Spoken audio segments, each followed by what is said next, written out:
Welcome to High Strangeness, where we ask questions and explore all that is strange and unexpected in our reality.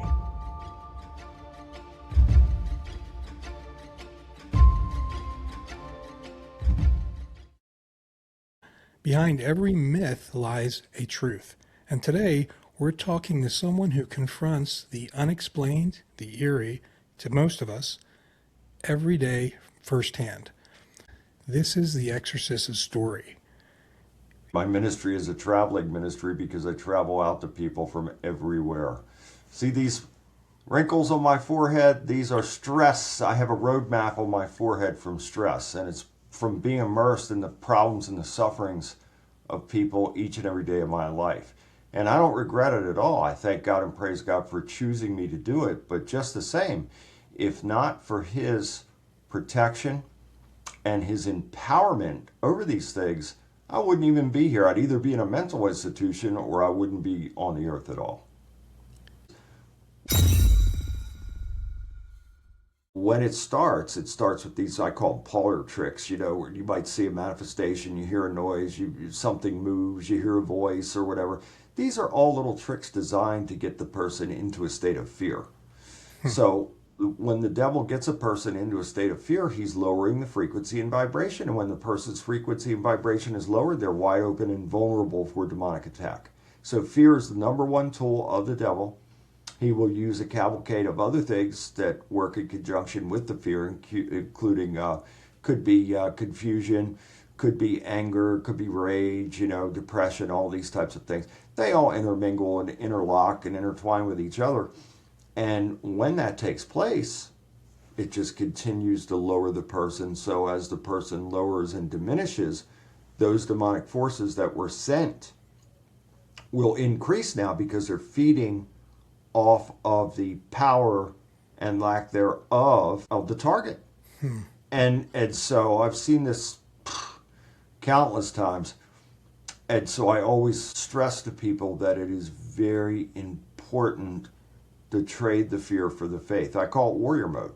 Faith, strength, and courage. And if you can get into that type of warrior mode, your life won't become perfect, but your life will become very good and very blessed, and you will be empowered because you're invoking the power of God over your life every day. So if we trade the fear for faith, God will have favor on us. You can't have one foot there and another foot saying, oh, well, no, I got faith, but yet really you're still in fear. That's not faith, and God will not honor that. So He honors us when we are real and authentic with Him, and we say we trust you.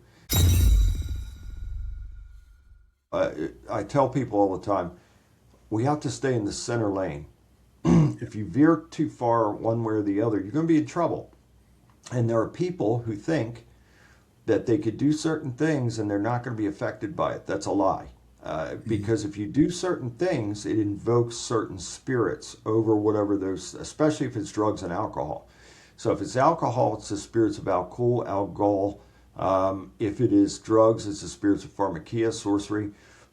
If you're doing these things and you're using these things to become intoxicated, the demonic spirits are going to be attached to them and they're going to be activated and they are going to come on and they are not leaving until they're evicted. Once those doorways are, even if it's cracked open a little bit, the devil's going to send those demonic forces in to kick the door in. And once they're in, they are not leaving until someone like me comes along by the power of God working through me or whoever that agent for God is to evict those demonic forces. And then, even then, the person better keep those doorways closed, because if they don't, that 7 more wicked than the original will come back. How do you categorize these cases? Like, are there demonic attachments, possessions, and what's the difference between some of those things? Because you hear those words and people think they're interchangeable, but maybe they're different. They are different, and there's different levels to it. So yes, there are attachments, there are strongholds, there are legal rights, like you just mentioned. If a person wants to dabble into the occult, or if they are under the influence of alcohol and or drugs or any other thing like that, they are giving legal right to the devil to send demons in, and those demons will come in, and then they're not leaving until they're evicted. So yes, there are different levels. And then there's obsession, which is the beginning, then oppression. So oppression is when a person is really starting to come under attack, and they might be experiencing manifestations, hearing voices, having these types of demonic dreams, or in some cases being physically abused and assaulted, and that could mean sexual abuse as well. I've encountered it all. And that is the level before full possession. So this is a game of wear down. So it has to go through these different stages to wear the person down to the point to where they give up the will to fight or even the will to live. And then that's when the demonic possession fully comes in. And when those demonic forces come in, it's like unplugging the person's mind. So think of a computer, unplugging them, putting a hard drive, external hard drive device in, a little thumb drive or whatever, and now they are in control of that host body. And anything's possible at that point. I've seen people levitate. I've seen their eyes change to either all white, all black, all red. In one case, like a yellowish, greenish color with reptilian slits for pupils. I have seen and experienced a superhuman strength, projectile vomiting, foul smells, threats from a voice that was not, it was coming from within the person, but it was not the person's voice. And either quoting Bible scriptures or making the most vile, murderous threats that you can imagine. I have been physically attacked, and it's only by the power of God working through me that I could withstand that and control the situation. I have seen situations to where it took 9 police officers and EMTs to hold down a 135-pound woman. I have seen Bibles being shredded with zero effort. I saw a 10-pound dumbbell thrown through a door one time that exploded the door, splintered the door. You name it, I have seen it. People say, is levitation real? Yes, it is. I have seen it. Snake-like demons. Yeah. And slug-like demons. What is that? That's the first time I've heard of this. In one case, well, more than one, but I've heard the sounds of what sound like a rattlesnake coming from the targeted victim. And these slug-like entities, they will attach to a person and they will burrow in. And I've had situations like that to where they were either on the person's back or even burrowed into the armpit. And I know it sounds like crazy talk, but believe you me, it's true. And people will feel like electrical shocks and impulses, and it's a result of those types of entities that are burrowing in to the target. And I've read somewhere, I can't remember where, that it manifests itself physically, almost that you can see it looking out through your flesh. Is that a correct description? It can happen that way because in one case, the victim, I never said a word to him about, God shows me things. Now, I wouldn't say, oh, I'm a psychic, I'm a this. I wouldn't say that at all, but I would say that I have prophetic gifts and I have a knowing of things, and God will show me things. God will show me things before I even go into the situation. And in one case that comes to mind, I saw that this slug-like entity was burrowing in. It was actually a snake-like entity. It wasn't a slug. It was a snake-like entity. It was burrowing into the under armpit of the target, the victim. Now, I didn't say a word to him about it. And after the spiritual deliverance took place, he said this to me. It was as if a snake was wrapped around my arm, burrowing into my armpit, and on the left side where I saw it. I didn't say a word to this man. He told me everything and confirmed what God had shown me. So this is very real, and it does happen to people, and sometimes they see it and they feel it. Wow.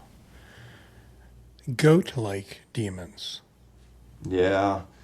And again, we see a lot of depiction of these types of demonic entities, throughout history. And it is true. I mean, they could take the form and the shape of anything.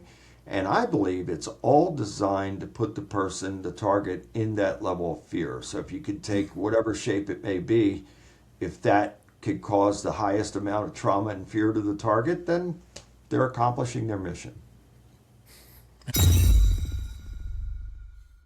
So I'm sure people will wonder this, or at least I'm wondering it. You hear of exorcists in the Catholic Church, but how many people out there are doing this calling? Like how many? It can't be many, but I mean, how many? Is it, Well, it's easy to say. How can I say this? There are a lot of people that will make a lot of claims. I'll put it to you that way. And there are a lot of people on TV that make these kind of claims. But you'd be surprised at some of those people that are on TV that have come to me for help, and some of the people that are in the churches that have come to me for help. People that are some of the most famous entertainers on the earth have come to me for help. Some people that are sports figures, captains and commanders of police departments, government figures, United States Senator. You wouldn't believe it, Tony, the people that have come to me for help over the years. So this can affect anybody from any walk of life. I think people, so they can appreciate this process. This isn't just a situation where they can just pray and these things go away. How much time does it take to combat this? And maybe there's a variety of different situations, but what would you say? Is this something that a person may be dealing with for a period of time? How does that work? And that's a great question. Some people, God has worked through me to have delivered them, and they went forward instantaneously and never had another problem again. But in the majority, it's a process. Even in my own life, it was a process because I had bad behavioral patterns. So we come at this, yes, from a spiritual aspect, but also a psychological aspect, because we develop behavioral patterns. I don't care who you are. You're going to develop some type of behavioral pattern, and sometimes it's not going to be good behavioral patterns. And so for me, it was 2 steps forward and 3 steps backward until I got there. And it is that way for some people as well. So I stay involved. So would it be safe to say that through reading the book, they will get a real appreciation for the reality of this thing? It's not Hollywood. It's not a story. Like, it's going on, and it's going on out there. Yeah. And people need to be aware of it. No, it's true. Absolutely true. All right. So you have just listened to 10 minutes of a 1 hour and 10-minute interview with exorcist Reverend Bean. There is so much more on that full uncut interview, like how he started down this path, his troubled, dark history that gave him the right experiences for all of us, like demons messing with him as a child. And then he talks about his experiences and beliefs on UFOs, origins of Satan, the Nephilim, and his very own personal cryptid experience. You are not going to want to miss that episode. So make sure you catch us tomorrow on that episode on March 11th. See you then. Thank you for listening to High Strangeness. This was a glance at some of the strange that exists in our reality.